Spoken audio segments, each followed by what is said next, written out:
పట్టుకొని కూర్చో.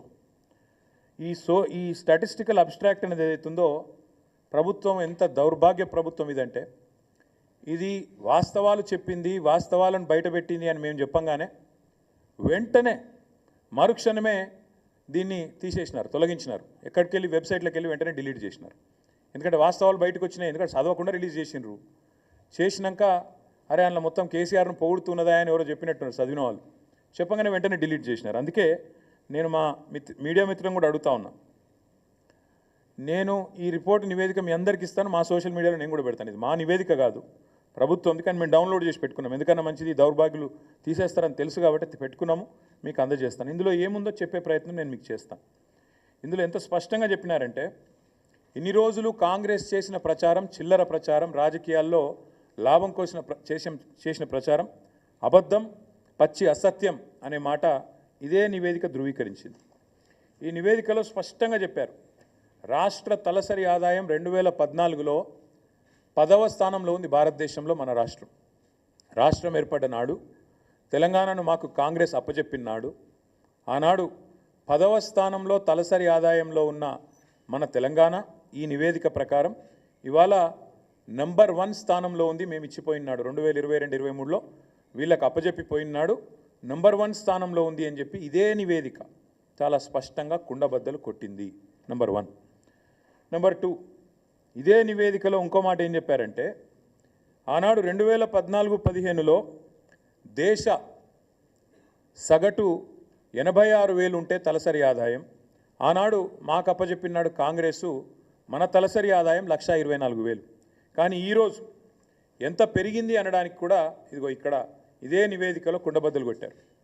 భారతదేశం మొత్తం సగటు తీసుకుంటే 84,000 నుంచి 1,86,000 నుంచి 1,84,000 పెరిగితే మనది దాదాపు 2 రెట్లు, భారతదేశ సగటుతో పోలిస్తే 2 రెట్లు 3,56,000 ఉంది అని చెప్పి ఈ నివేదిక కుండబద్దలు కొట్టింది. అంటే రాష్ట్ర సంపద ఎట్లా పెరిగింది, కేసీఆర్ నాయకత్వంలో దశాబ్ద కాలంగా తెలంగాణ ఎట్లా పురోగమించింది, ఎట్లా దేశానికి ఆదర్శంగా మారింది అనేది ఇదే మాట. తెలంగాణ దివాలా తీసింది అని దివాలా కోరు మాటలు మాట్లాడిన సన్నాసుల నోర్లు మూపించే విధంగా ఈ నివేదిక వాస్తవాలను బయటపెట్టింది.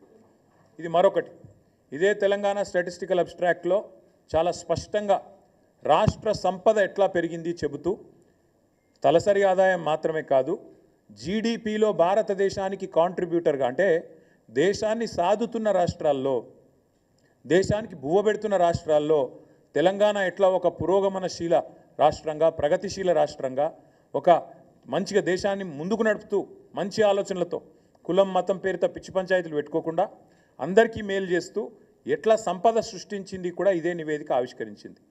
2013-14లో ఆనాడు భారతదేశంలో 4% జీడిపికి తెలంగాణ నుంచి దోహదపడుతుంటే ఇక్కడి రాష్ట్ర ఆర్థిక వ్యవస్థ కేసీఆర్ గారు పదవి విరమణ చేసే నాటికి అది పెరిగి 5.1% అయ్యింది అనే మాట కూడా ఇదే నివేదిక స్పష్టంగా చెప్పింది. అంటే జీడిపిలో భారతదేశంలో మొత్తం 100% ఉంటుంది. జీడిపి అంటే 100, ఆ 100లో 5.1% మన తెలంగాణ నుంచి వస్తుంది. కానీ ఇక్కడ ఇంపార్టెంట్ పాయింట్ ఏంటంటే, తెలంగాణ జనాభా భారతదేశంలో 2.8, కానీ మనం ఈ దేశానికి అందజేస్తున్నది, జీడిపిలో సంపద సృష్టిస్తున్నది 5.1.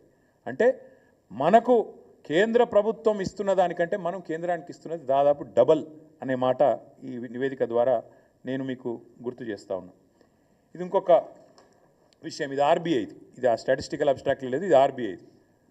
కేసీఆర్ నాయకత్వంలో 10 ఏళ్లలో స్టేట్ ఓన్డ్ ట్యాక్స్ రెవెన్యూస్లో భారతదేశంలోనే 84% సొంత ఆదాయ వనరులు